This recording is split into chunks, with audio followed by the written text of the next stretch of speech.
नमस्कार, जय शिवराय मित्रांनो. माझं नाव प्रतीक सुधीर चव्हाण. तर या सुरतेच्या लुटीच्या भागात आपण पाहणार आहोत. या सगळ्या मोहिमांमध्ये गुप्तहेर खात्याचा कसा उल्लेख, कसं महत्व होतं, मेजर रोल कोणाचा होता, तर गुप्तहेर खात्याचा होता.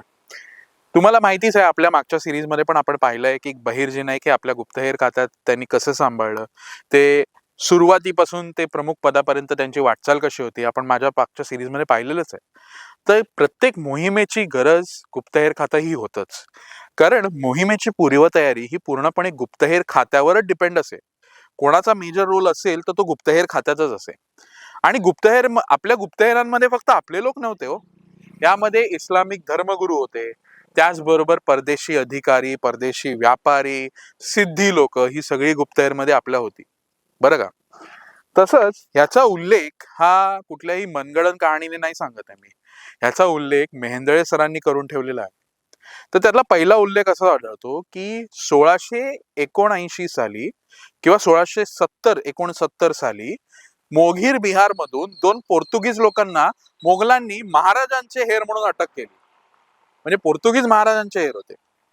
त्याचबरोबर 1675 साली का 72 साली आपला जो सिद्धी हिलाल होता तो मोगलांकडून महाराजांकडे परत आला. आपल्याला माहितीच आहे की तो खेळोजी राजा भोसले यांचा क्रीतपुत्र होता. तो मोगलांकडे गेलाच होता हेरगिरी करण्यासाठी. तो तिथून सगळी माहिती आपल्याला पुरवत होता आणि आपण ती सगळी व्यवस्थित यूज करत होतो, वापरत होतो. त्याचबरोबर मुंबईचा एक व्यापारी वल्लभ गंगादास हा सुरतेला लुटीच्या वेळी महाराजांबरोबर होता, पण तो व्यापारी नसून खरं तर आपला एक हेर होता. म्हणजे आजच्या भाषेत आपण त्याला ॲसेट म्हणतो. तर आपल्या हेरांचं जे कर्तव्य होतं ते आपल्या मोहिमेच्या पूर्वी माहिती सगळी गोळा करायची, सगळा लेखाजोखा गोळा करायचा. त्याच्यामध्ये मुख्यतः त्या मोहिमेच्या जागेची भौगोलिक परिस्थिती, त्यानंतर तिथलं हवामान, तिथल्या भरती आणि ओहोटीचे परिणाम.